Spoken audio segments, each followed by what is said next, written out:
Join the Quatch Trek team as we explore legendary Mythos.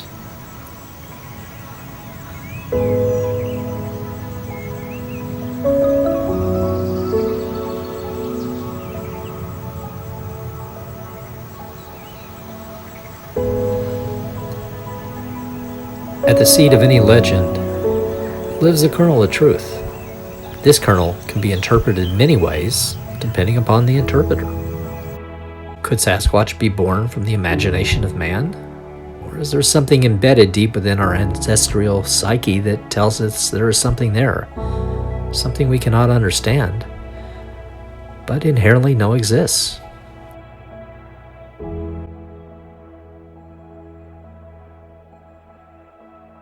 Gazing skyward, the heavens we see are much like what the eyes our ancestors saw, and the names of the constellations we see today were inspired by the mythology of the time.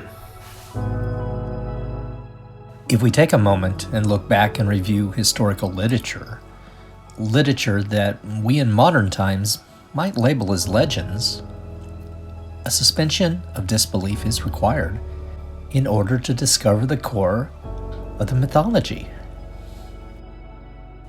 In the Odyssey, Homer recounts Odysseus and his travel around the Mediterranean.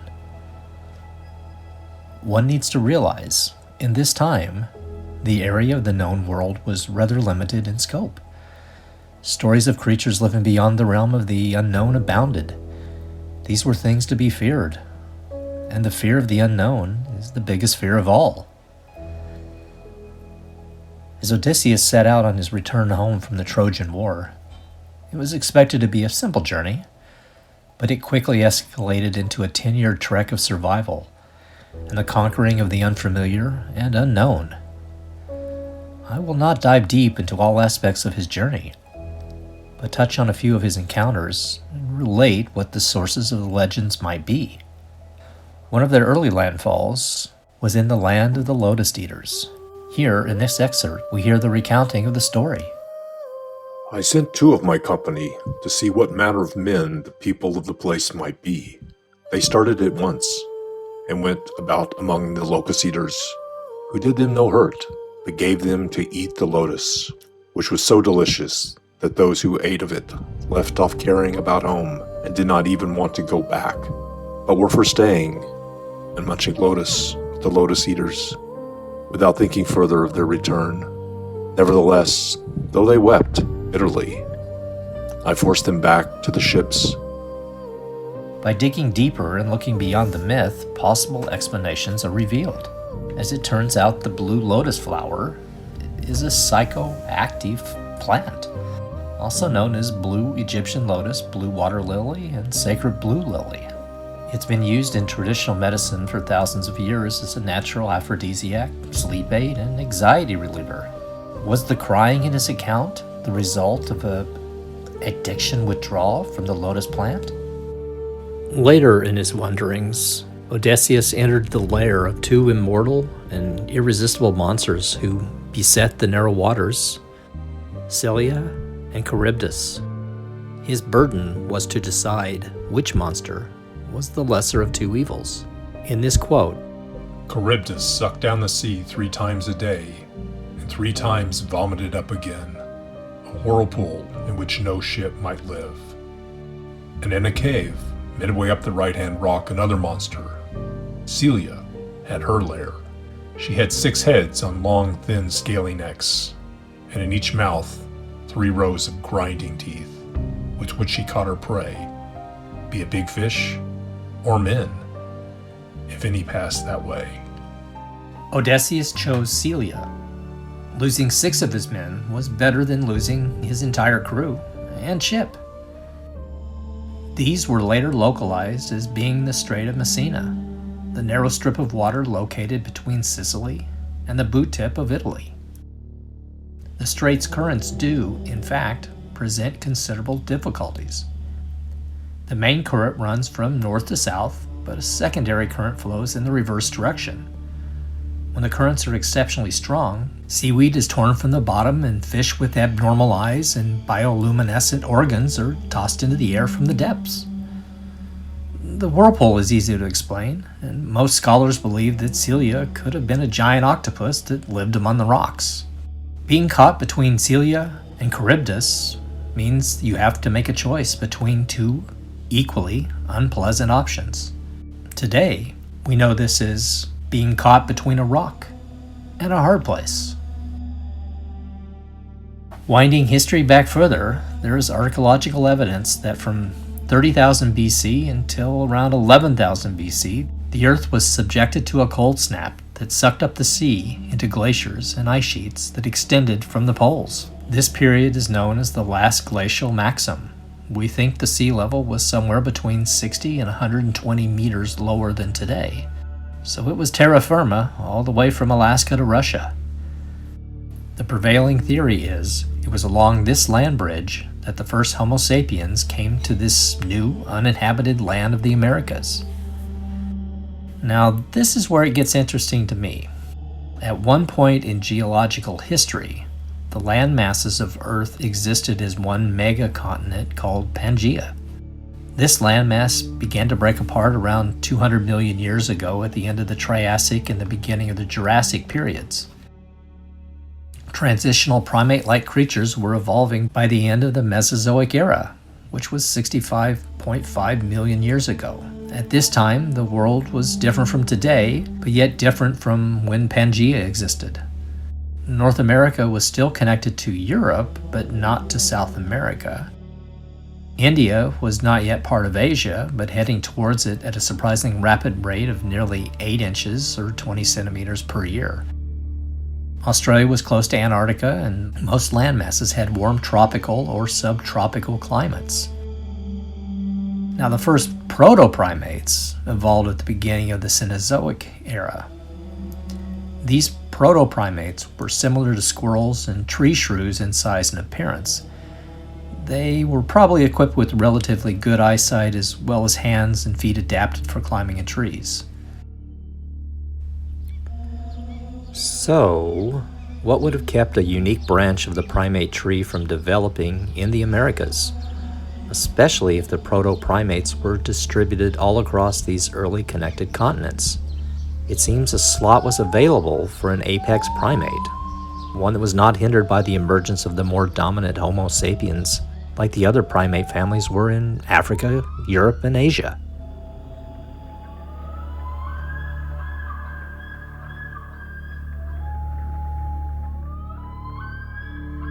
The descendants of these early Homo sapiens that crossed into the Americas 30,000 years ago mention large hairy beings in their historical lore. And these stories appear in most every region of North America and are very similar in description. Could the North American Sasquatch have developed as a unique branch from the proto-primates, independent of the rest of the globe? Now, at this time, no fossils have been discovered to substantiate this thought. This is just something to ponder. The word Sasquatch is believed to be the English version of the Salish word Saskats, meaning wild man or hairy man. J.W. Burns coined the term in the 1930s. Burns was an agent assigned to the First Nation group. They claim to have a close bond with Sasquatch and believe he has the ability to move between the physical and spiritual realm. If you want to learn more about these legends, head over to this address and read about the collection of indigenous stories from bands across North America.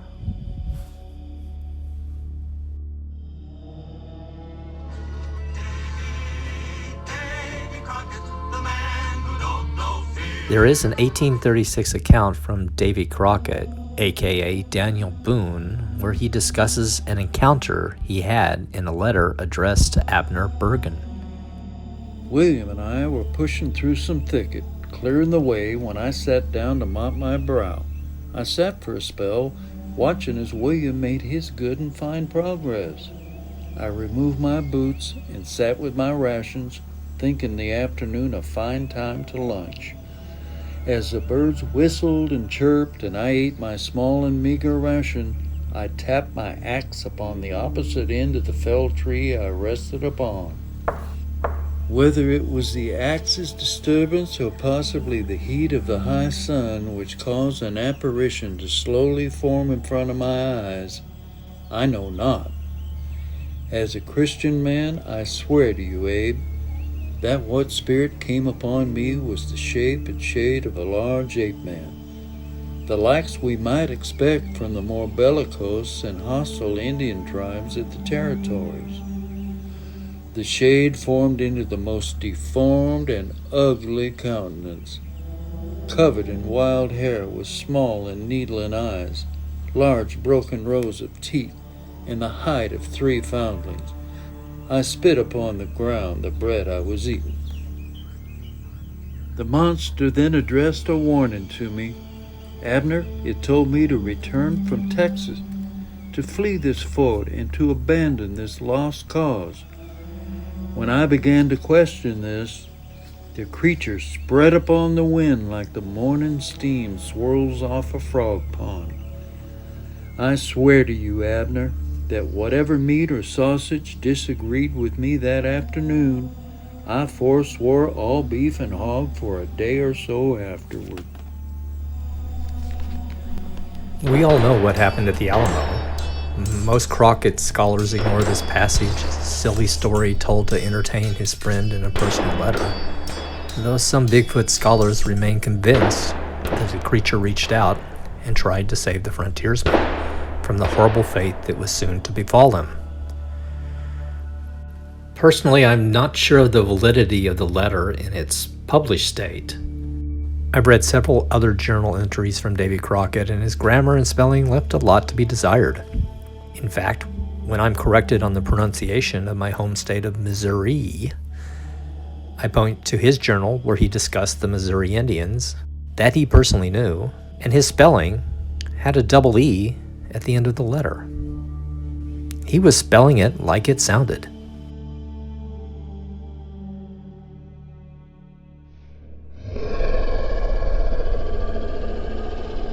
As you see in this Monsters in America poster provided by Hog Island Press, several cryptids inhabit all regions of North America. As a kid in the Missouri Ozarks, I remember hearing tales of Momo, the Missouri monster. And in my travels through 49 of the 50 states, I've heard several of the local legends. Of course, my sources were usually via the kitschy roadside souvenir stands of the regions. Interestingly enough, there is another local legend located near our search area, the Ogopogo, and experts claim that it's more closely tied to native myths than any other lake monster. The First Nation natives regarded the Ogopogo, which they called Nahaha'iku, as an evil, supernatural entity with great power and ill intent. Nahaha'iku has various translations such as water demon, water god, or sacred creature of the water. In native lore, this creature demanded a live sacrifice for safe crossing of the lake. Oral traditions often describe the visiting chief, Tim Basket, who rejected the required sacrifice, denying the existence of the demon. Upon entering the lake on a canoe with his family, the creature whipped up the surface of the lake with its long tail, and the canoe and its occupants were sucked to the bottom of the lake. Nahaha'iku was often described as using its tail to create fierce storms to drown victims. In 1855, settler John McDougall claimed that his horses were sucked down into the water and nearly his canoe before he cut the line. According to Pat Raphael of the West Bank First Nation, a member of the larger Okanagan National Alliance, the demonic view of Nahaha'iku came about through miscommunication between Canada's early European settlers and the Okanagan peoples. To the local band, it's a sacred spirit of the lake which protects the valley, and it was said to dwell in caves under Rattlesnake Island, aka Monster Island. Susan Allison, in 1872, had a sighting that was the first detailed Ogopogo account from a white settler, and she was the first non-native person to live in the region while establishing relations with the native peoples. Some additional sightings were reported and documented in 1968, 1980, 1989, 1992, and 2011. Some of these sightings and video evidence were investigated by National Geographic and an FBI video specialist for Discovery News. What can I say? Greenpeace has announced that the beast must be filmed and not captured, and the Ogopogo has been listed on the endangered species list. A family friend has seen what could have been a similar serpent monster in a nearby lake. She travels the lakeside road several times a month, and on one trip she did see something on the lake that she cannot explain. There is speculation due to the extreme depths of up to a quarter mile, or the equivalent of a 140-story building, of some of these lakes. There could be subterranean passages connecting them.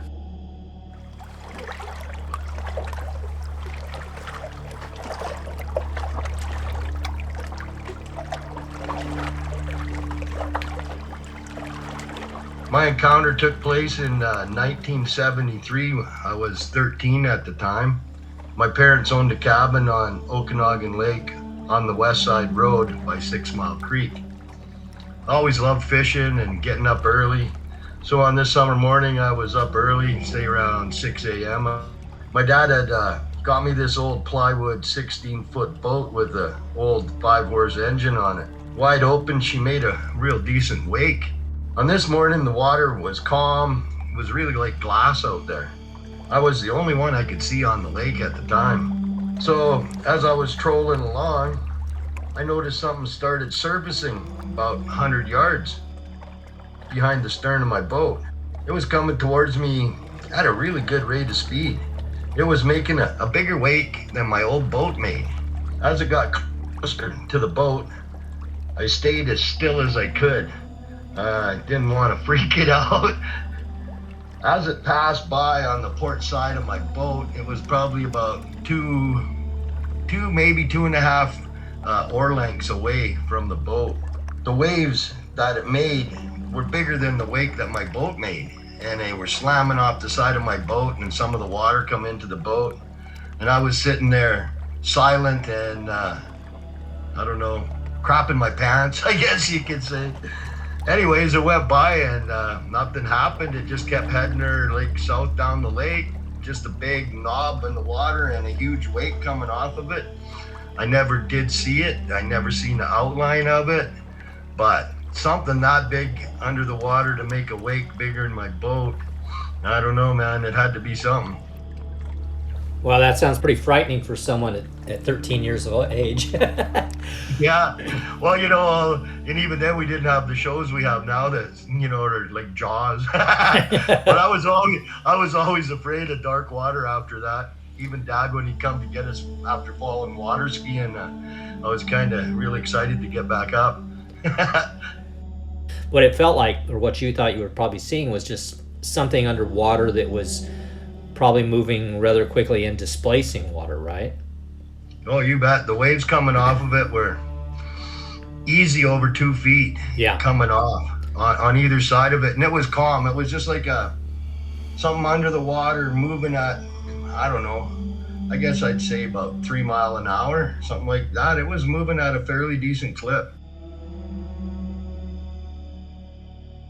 There are some additional oddities in our remote search area. Several people, including Keegan and myself, have seen unexplainable lights in the night sky. Now, this area is devoid of any urban light pollution, and the remoteness provides a perfect, unhindered view of the heavens. Recently, I had a very deep discussion with a longtime resident of over 45 years in the valley we were investigating. And to be truthful, yes, tequila was involved. In all of his years in the valley, he has never witnessed or known anyone who had an encounter in this region. He went on to say, it's only these newcomers who have brought the concept or mention of Sasquatch into the valley. He said to me if I brought him proof, he would believe it, but since he felt Sasquatch does not exist, we are wasting our time and energy. For myself, after this long back and forth conversation, I had an epiphany and realized maybe I'm not just on a trek for Sasquatch, but more a trek in search of knowledge and understanding. In the long run, It's irrelevant if I find Sasquatch or not. It's more about finding and understanding what exactly has teased me with these mysteries over the years. I do want to understand the encounters I've had and sleep easily with the knowledge that I have taken the leap of faith and opened my mind to the possibility of the unproven being proven. To me, that is more valuable than time being wasted. As we know, time will march forward with no regard to my action or inaction. My hope is, this year, as Keegan, Trev, and myself go on our treks, we will fill every moment of this precious time with memories, be it the finding of Sasquatch, or just great conversations and time spent exploring the mighty forest on this orbiting rock we know as Earth. Please join us on our treks. See you guys. Until next time.